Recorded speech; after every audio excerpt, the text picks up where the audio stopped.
Welcome back, everybody. One Joe Evans. Today we're here talking gun rights, Second Amendment, mental health, immigration, and Texas Speaker of the House, Dennis Bynum. Thanks for being with me. And out of the gate, we're talking guns, Second Amendment.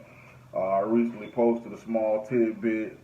Uh, the post, you know, was the Second Amendment of the Constitution.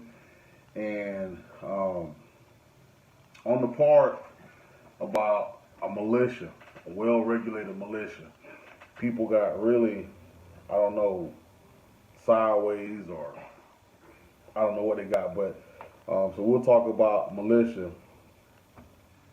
and but I want to highlight the fact that the militia part is later now, and on the contrary to what most believe, we do have well-regulated militias. Militias do exist. Uh, and they're also well regulated, but they're not regulated by the federal government, because that's not the purpose of the Constitution. They're regulated by themselves. And for the sake of discussion, that's all we'll say about the militia part right now. We'll stick to the do not infringe part. We'll talk about red flag laws. And the problem with red flag laws is, where do they start and where do they end? At what point do they really start to step on people's rights or outright infringe on people's rights? And then when you take it a step further and couple mental health legislation, it's counterproductive to mental health advancement. We need to address mental health, no doubt about it, but we need to address mental health on its own. We need to leave gun control alone and address mental health by itself. Now's the time to promote big time mental health awareness. Now's the time to push mental health campaigns. Mental health needs to be numero uno on everybody's legislative priority list, but it needs to be absent from gun legislation, period.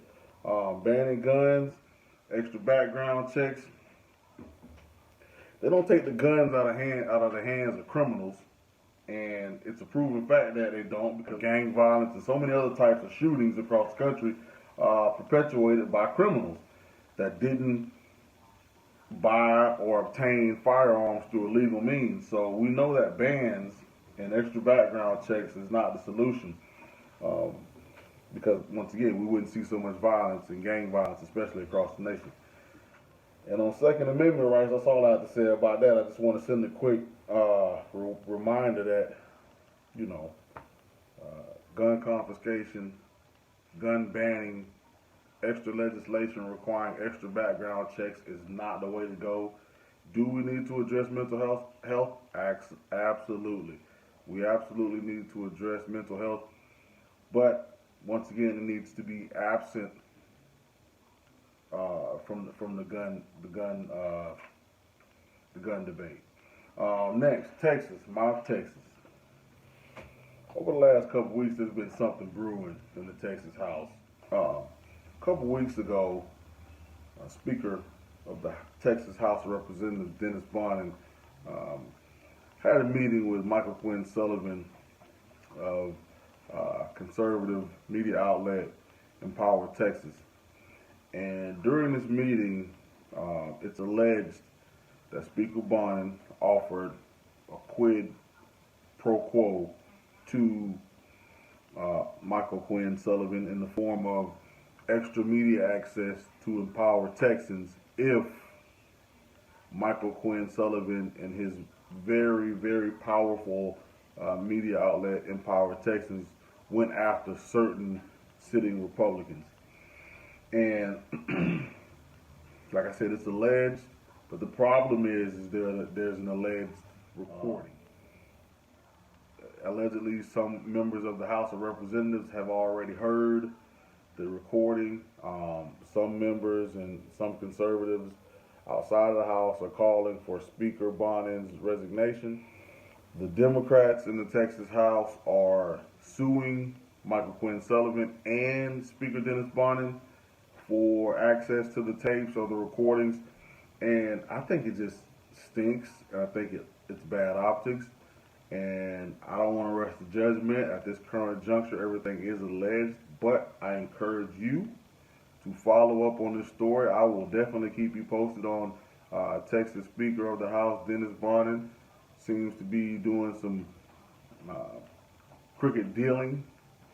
And earlier in the summer, right after the session closed, Speaker Barnon was cited for admonishing representatives or House members who may be thinking about joining primary races against other opponents, and he said that no one should primary anybody and no one should challenge incumbents. So he's taken somewhat of a dictatorial stance as House Speaker, and I gotta say that concerns me a little bit. But anyhow, that's all we'll talk about on that. And like I said, over the coming days and weeks, we'll keep you posted on that. Next, we talking immigration. Immigration, and my youngest wants to know, Daddy, what is going on with the seesaws down at the border?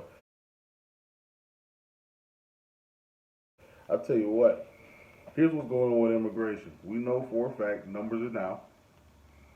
The president told Mexico about a month and a half ago that, hey, I'm going to slap tariffs on you if you don't play a more active role at reducing the influx of migrants through your southern border to our southern border. And what do you know? In July, there were 82,000 crossings, which is a lot, but it's down 21% from June, when there were 104,000 people that were apprehended crossing the border. And so that's a drop, and it's down 43% from May, and that's due to the policies enacted by President Trump in regards to telling Mexico, hey, we're going to impose tariffs if you don't do your part in securing your southern border and northern border, which happens to be our southern border. And so we got seesaw diplomacy, well, there's a feel-good story there. We got President Trump working hard, making Mexico play, reducing illegal crossings. Everyone's doing what they're supposed to be doing except House Democrats. They've done nothing except for accuse the president continually of being racist. They've completely abandoned the border because it's not the hot topic. They're back to calling the president racist, back capitalizing off of tragedies, and all they can think about is painting the president as a racist. And once again, we keep on seeing President Trump do extremely good things, not only for Americans, but most definitely for African Americans. And I can say I appreciate it, and I think the country in whole appreciates it. So I won't take much more of your time. I appreciate you being here. Let's continue to keep America great. One Joe Evans. Tune in again soon. Thanks for being here. Peace. Well, let me explain to you what I've done for African Americans in 2.5 years. No president has been able to do anything like it. Unemployment at the lowest level in the history of our country for African Americans. Nobody can beat that. You look at poverty levels, they're doing better than they've ever done before. So many things, opportunity zones, criminal justice reform. President Obama couldn't get it done. It was done, really the biggest beneficiary probably is African Americans. I got criminal justice reform done. President Obama couldn't get it done. No other president was able to get it done. What I've done for African Americans, no president, I would say, has done.